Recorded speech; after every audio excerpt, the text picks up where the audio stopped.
Movies and TV are being milked like never before, and we're losing more content than ever.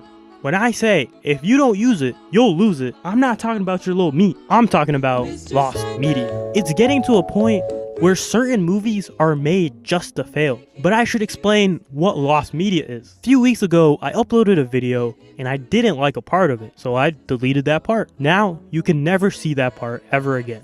It is essentially now lost media. But its exact definition is pretty vague. It happens because of studio negligence, poor archiving, or financial incentives. More on that later.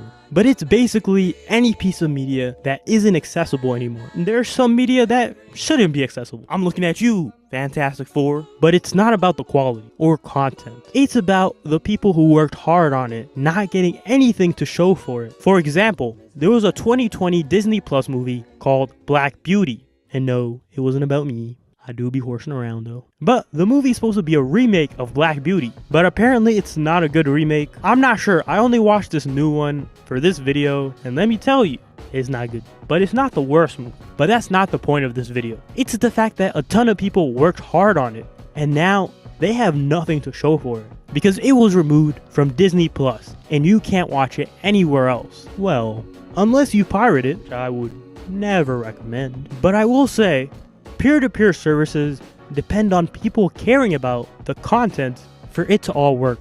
And not many people care about it, so it might become lost media one day. But the internet is obsessed with lost media. The amount of subreddits, forums, and online communities dedicated to finding lost media is crazy. People doing investigative journalism for a deleted scene, only to find out it was fake. Actually, most lost media stuff is unconfirmed rumors and just some random guy on the internet saying it, with titles like The Darkest Lost Media Ever Told, Number 10. Herobrine is actually black.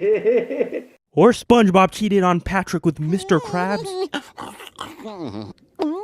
But typically the videos where they find lost media are kind of boring because it's always just some guy who didn't know it was lost media and then he uploads it. That's it. But the videos before it, piecing together the clues, theorizing if it even exists, those are the exciting videos. The actual lost media itself is typically lost for a reason. It always kinda sucks, sometimes. The original cut of Metropolis being lost media is insane. It's such an important film that was simply gone. Mainly because film is really hard to preserve. Then again, there's also financial incentives, and I'll get to that in a second. But it's interesting that people care so much about lost media because there's an endless amount of regular content on Netflix and streaming services, but yet we decide to fixate on what we can't have. Enter 2020's Crater. It's a Disney Plus movie set in 2257 about a black kid losing his father, how predictable, who goes on an adventure with his friends to a big crater. It's your typical Disney feel-good movie, and it's not that bad. It's not that good, it's just kinda mid. Its reviews weren't that bad, but they also weren't that good. But I'm guessing not many people watched it, or it didn't meet the right taste clusters, as they say in the industry.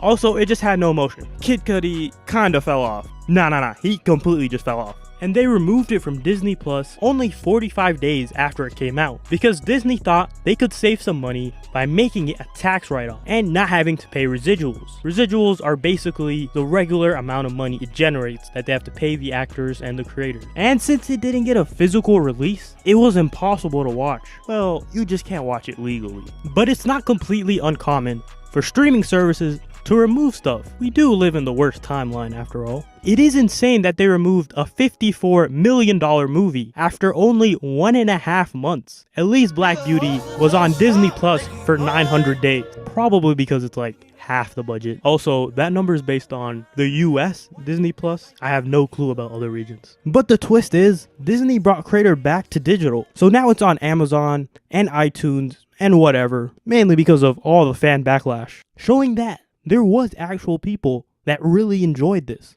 After that, more people actually watched it because of the perceived scarcity of Crater. And yes, it's a good thing that Crater came back, but it sets a dangerous precedent. If Disney didn't bring it back, they would have saved money. But since people became mad, more people watched it. Either way, they win. Because with the internet and storage innovations, there's no reason they can't archive it. So this was all done to make a quick buck. So what can we do about it? I don't know.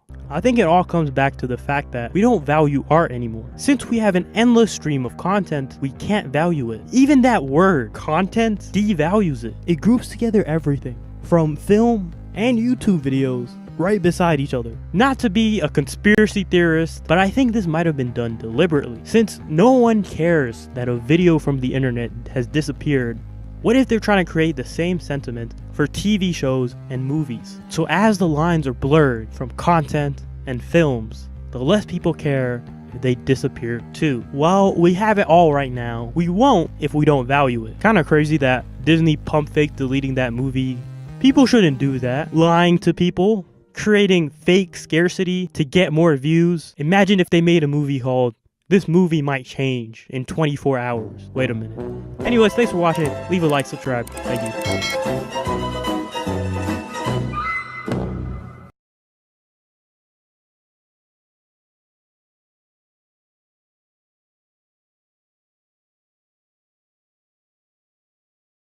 There's some media that shouldn't be accessible.